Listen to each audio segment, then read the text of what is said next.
தேசமென்று பெயர் சொல்லுவார், மிடி பயம் கொல்லுவார், துயர் பகை வெல்லுவார். பாரத தேசமென்று பெயர் சொல்லுவார், மிடி பயம் கொல்லுவார், துயர் பகை வெல்லுவார்.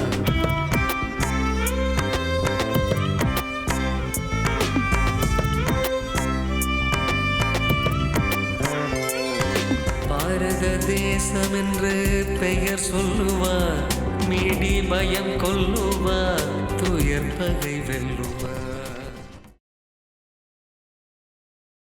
டிடி தமிழ் அன்பு நேயர்கள் அனைவருக்கும் வணக்கம். நான் உங்கள் ஜாந்தன் ராஜ்.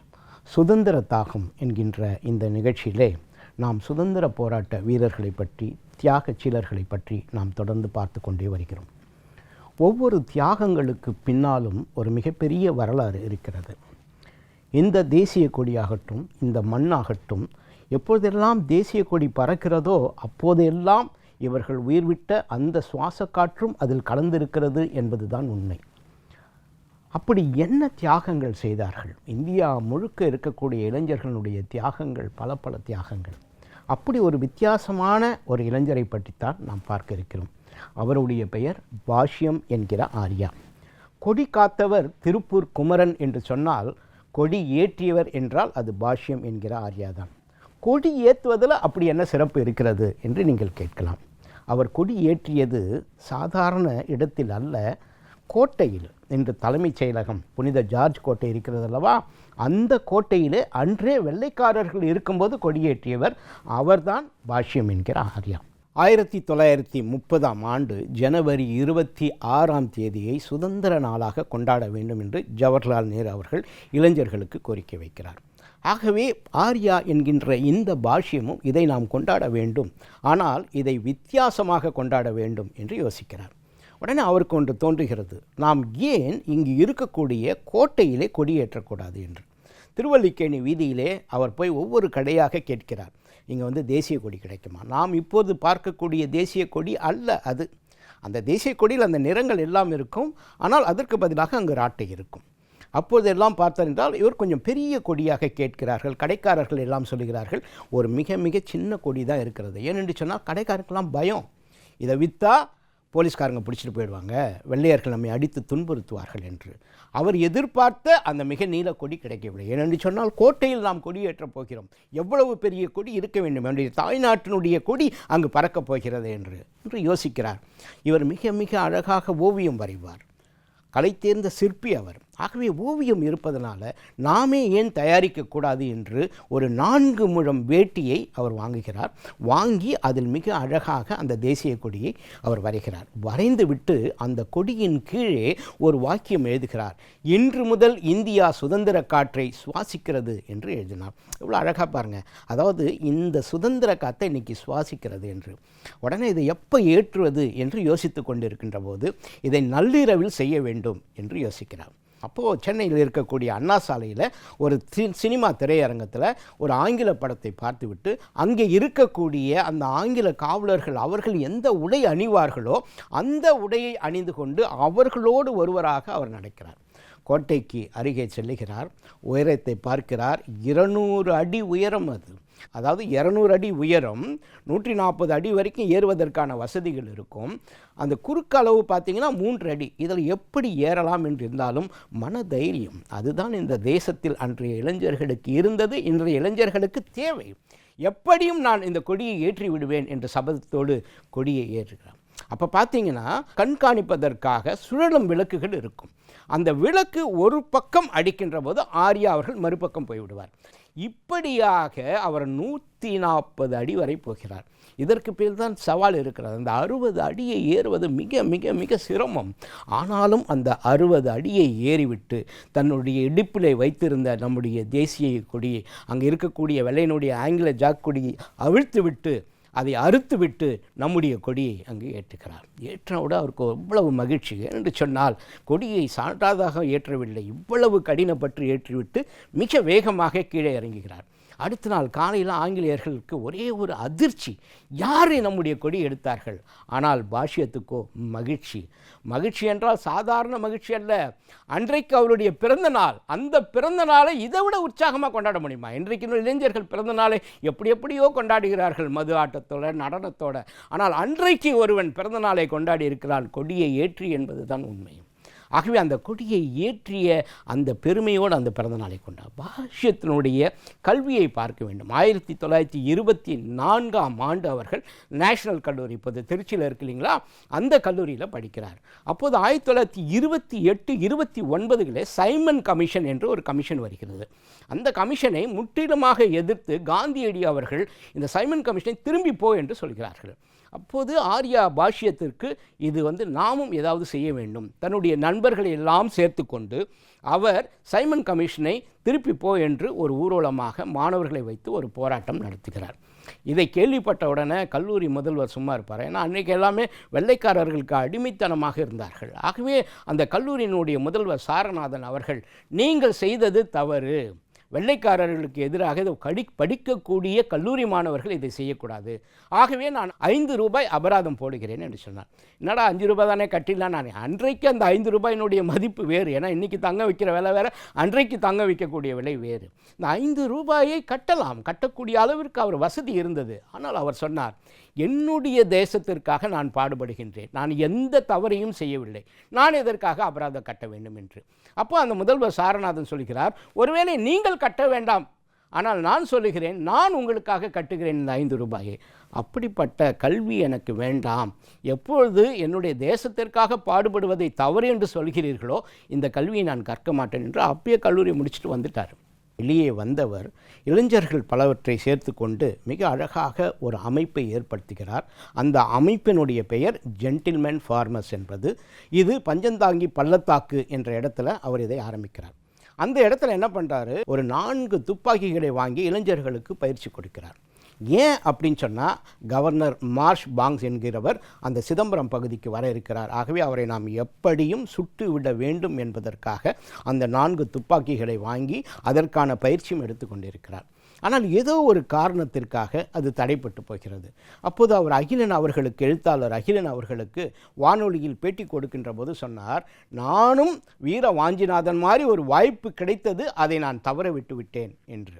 ஆகவே அப்படி இருந்தவர் ஐசோஸ் பகுதியில் கள்ளுக்கடை மறியல் போராட்டத்தை ஆரம்பிக்கிறார். அங்கே இருக்கக்கூடிய கள்ளுக்கடையில் இருக்கக்கூடிய ஆட்கள் எல்லாம் எங்களுடைய வியாபாரத்தை கெடுக்க வந்து விட்டாயே என்று அந்த கள்ளுக்கடை சட்டியே தூக்கி அவர் தலையில் போடுகிறார்கள். நன்றாக ஒரு உயர்ந்த வகுப்பை சேர்ந்தவர், அதனுடைய நாற்றம் கூட பொறுக்க முடியாமல், ஆனால் என்னுடைய தேசத்திற்காக நான் இதை பொறுத்து கொள்கிறேன் என்று அவர் வந்தார். அடுத்தது பார்த்திங்கன்னா, அங்கே இருக்கவர்கள் எல்லாமே அந்நிய துணியை வாங்கக்கூடியவர்களாக இருந்தார்கள். சென்னையில் அன்றைக்கி அந்த அந்நிய துணியை அணியக்கூடிய அந்த மோகம் அதிகமாக இருந்தது. இவர் பார்த்தார், எப்போதும் கதர் அணிய வேண்டும் என்று காந்தி அறைகூவல் விடுத்திருக்கிறார்கள்.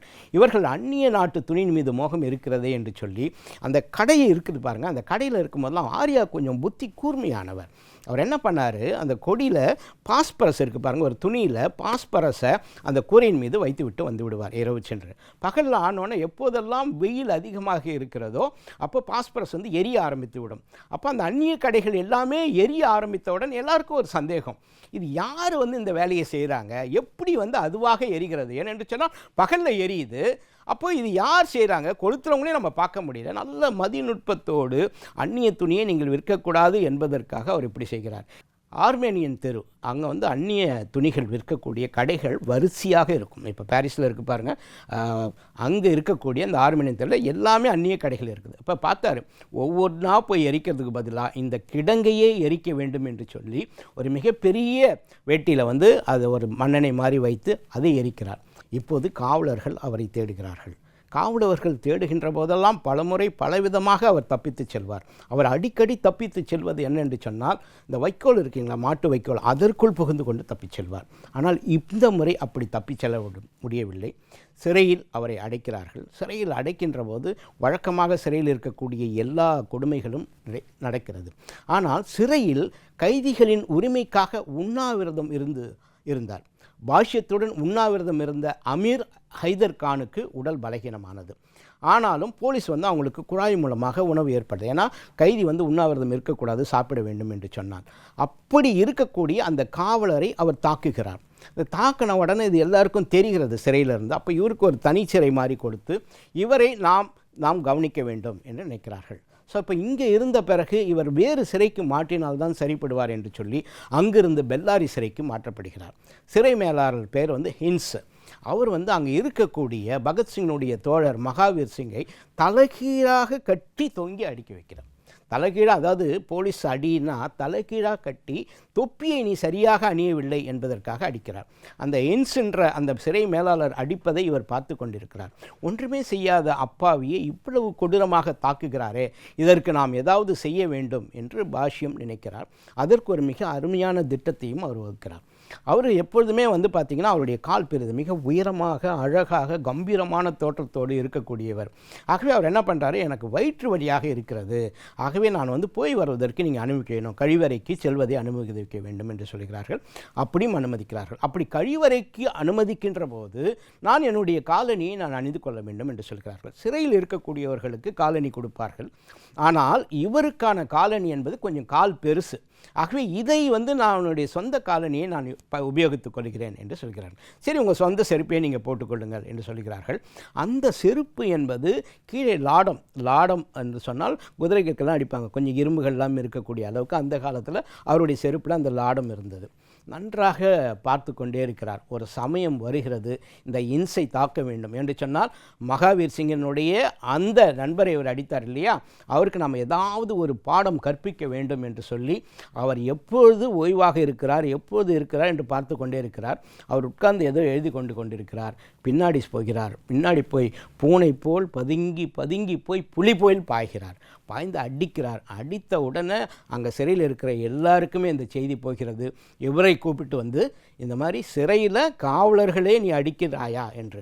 நண்பர்களை யோசித்து பாருங்கள், சிறையில் இன்றைக்கி சொல்லுவாங்க லாடம் கட்டுவாங்க என்று. ஆனால் அன்றைக்கே ஆங்கிலேயர்களுக்கு லாடம் கட்டியவர் தான் பாஷ்யம் என்கின்ற ஆர்யா அவர்கள். அவருக்கான பயம் என்பதே கிடையாது. ஐயம் உண்டு பயமில்லை மனமே, இந்த ஜென்மத்திலே விடுதலை உண்டு நிலையுண்டு வந்தே மாதரம் என்று பாடியபடியே அவரை அடிக்கின்ற போதெல்லாம் இந்த பாடலை பாடினார். எப்போது நீ ஒரு வெள்ளைக்காரனை அடித்தாயோ என்று அவர்கள் அடிக்கின்ற போது இந்த பாடலை பாடி பாடி பாடி அந்த அடியை தாங்கிக் கொள்ளப்பட்டார். அதோடு சிறை மேலாளர் மாற்றப்பட்டார் என்று சொன்னால் ஒரு கைதியை அடித்தார்கள். இது நாடு முழுக்க இந்த சம்பவம் தெரிந்துவிட்டது. அப்போது பாஷ்யத்தையும் அவர்கள் விடுதலை செய்கிறார்கள். அவர் மிகச்சிறந்த ஓவியர். பாரதியினுடைய ஓவியத்தை முதலாக அன்றைக்குத்தான் அவர் வருகிறார். இன்றைக்கு கூட பாரதியினுடைய ஓவியம் அவர் வரைந்த ஓவியம்தான்.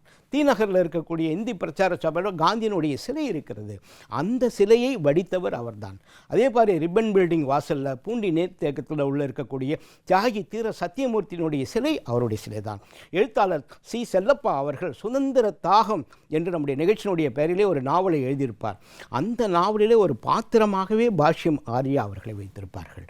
யோசித்து பாருங்கள், பாஷ்யானுடைய திருவுருவச் சிலை இன்றைக்கு காந்தி மண்டபத்தில் இருக்கிறது. எத்தனை பேர் அதை பார்த்திருப்பீர்கள்? இந்த நாட்டிற்காக தியாகம் செய்தவர்களே குறைந்தபட்சம் சுதந்திர தினத்தன்றாவது நாம் நினைத்து பார்க்கிறோமா? 1999 ஆண்டு தான் அவர் இருக்கிறார். நாம் வாழ்ந்த காலத்தில் 99 தான் உயிர் பிரிந்திருக்கிறது. அவரை நாம் பார்த்திருக்கிறோமா? சரியான அங்கீகாரம் கிடைத்திருக்கிறதா? தேசிய கொடி என்பது சும்மா வந்ததல்ல. நான் சொல்லுகிறேன், தொப்புள் கொடியோடு பிறப்பதல்ல வாழ்க்கை, தேசிய கொடியோடு இறப்பது தான் வாழ்க்கை. அந்த மரியாதை தரக்கூடிய வாழ்க்கையை இளைஞர்கள் வாழ வேண்டும். அதுதான் இந்த சுதந்திர தாகத்தினுடைய நிகழ்ச்சியினுடைய மைய கருத்தாக இருக்கிறது. தேசத்தை மதிக்க வேண்டும், தேசிய கொடியை மதிக்க வேண்டும். இந்த மண் சும்மா வந்த மண் அல்ல, பல பேருடைய கண்ணீராலும் தியாகத்தாலும் வந்த மண். அதை பாதுகாப்போம் என்று சொல்லி இந்த நிகழ்ச்சியை நான் நிறைவு செய்கிறேன்.